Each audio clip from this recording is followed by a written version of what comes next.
Hello, welcome to the Video Voters Guide. My name is Amy. I'm a volunteer with the League of Women Voters, and we're here today to do some interviews with legislative candidates for the state of Oregon.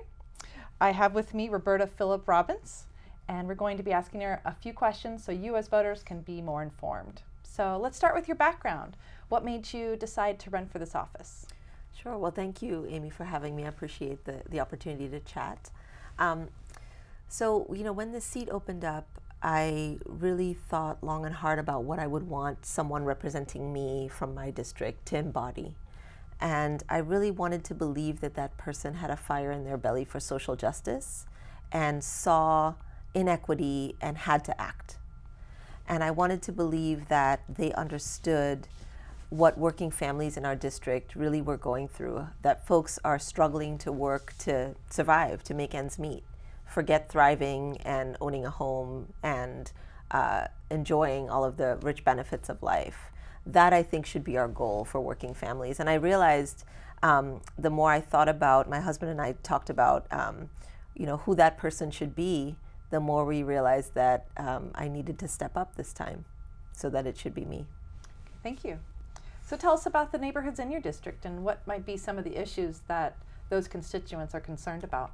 Sure. So House District 43 is north and northeast Portland, close in, and it includes out to the Cully neighborhood as well. And they're very unique neighborhoods, which is what makes Portland a beautiful, wonderful place to be, is that the characters of these neighborhoods are really unique. So for instance, within walking distance of my home, I'm in the Elliott neighborhood, we have the Williams Avenue strip. And on that strip, which has just developed massively in the past few years only, we see real changes to the neighborhood, both good and bad.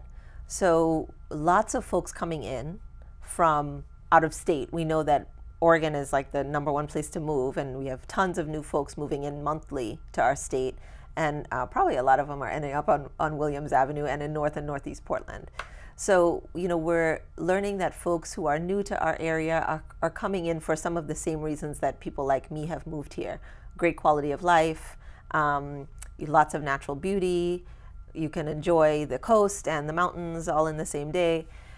These are some of the things that make our state great. And other neighborhoods all have their characters. Like we have Alberta, we have the folks who have lived in our district for a very long time historically as well, who have to be part of the description and should always be part of the description of House District 43. Thank you.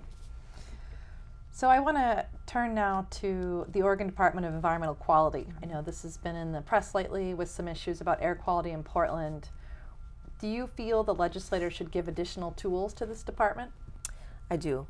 In fact, so first let me start by saying I live very close to one of the hotspots in North Portland. I live in Northeast, and I think very deeply about this when my little one, she's 3.5, and my husband and I go out and we take a walk, and used to be I didn't think twice about having her dig in the dirt or pick flowers, and now it's in the back of my mind.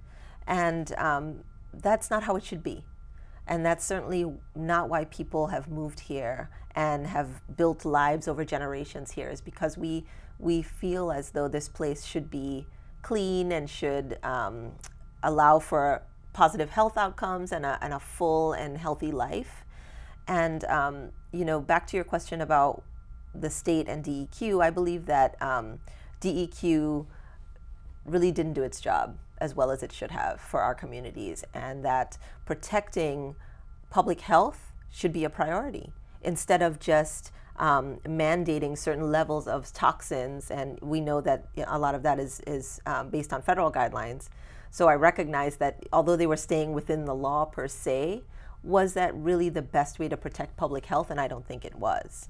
And it certainly is not. And so looking at toxicity levels through a public health lens is more accurate and it's more appropriate, and that's where I want to see the state go. Okay, thanks. So let's talk a little bit about taxes. What's your vision for the ideal Oregon tax structure? I need to learn a lot more about taxes. I'll say that. I don't have an expertise in that area, but aside from taking tax law in law school, which gave me some insight, I and what I hear a lot from my constituents, future potential constituents, and folks when I knock on doors and talk with folks, taxes come up quite a bit actually, you might be surprised to know. And what I've been hearing is that folks don't believe that the tax structure is fair. And they don't believe that our local schools are getting enough in terms of funding because we have a greater need.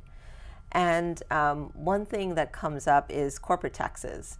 And so I am aware of Initiative Petition 28. In fact, I'm not only aware of it, I'm a strong supporter of it. And this is the the initiative for a ballot measure that would raise corporate taxes on corporations who are making over $25 million in revenue in state.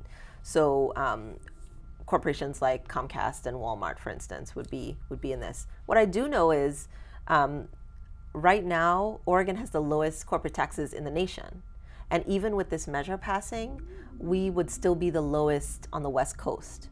So it is a way for our communities to get their fairer share. I still don't believe it's fair enough, but their fairer share, and have corporations pay into the services that they benefit from in our state. And this would raise our revenue about $5 billion as projected. So this is not loose change we're talking about. This could have a real lasting impact on funding education, healthcare, and elder care in our state. And I am excited to see it pass, and I'm doing all I can to help it get there. Okay, thank you. So in the last couple minutes, what do you think the legislator could do to create more jobs and promote economic development for the state? So we know that folks are moving here, and we know that they're coming, a lot of those folks are coming qualified, they're getting jobs. Oregon now, in Portland, I know we have, our unemployment rate is about 4%, so unemployment is going down. What I really envision for our state in terms of jobs and economic development is to create a more robust pipeline for our young people to access family wage jobs. So accessing career technical education, bolstering those programs, those hands-on learning opportunities in schools, I think is priceless. And also it gives young folks the opportunity to build their own soft skills and to discover what it is they want to explore as adults. And then through CTE, Career Technical Education, the pipeline to apprenticeship programs. I mean, we need to shore up our unions and to strengthen their voice in our state, and accessing family wage jobs, certainly by more women and people of color, is something I want to support. And in that, as I do also want to say that in schools, I find that we are missing arts education in our schools, so arts and music.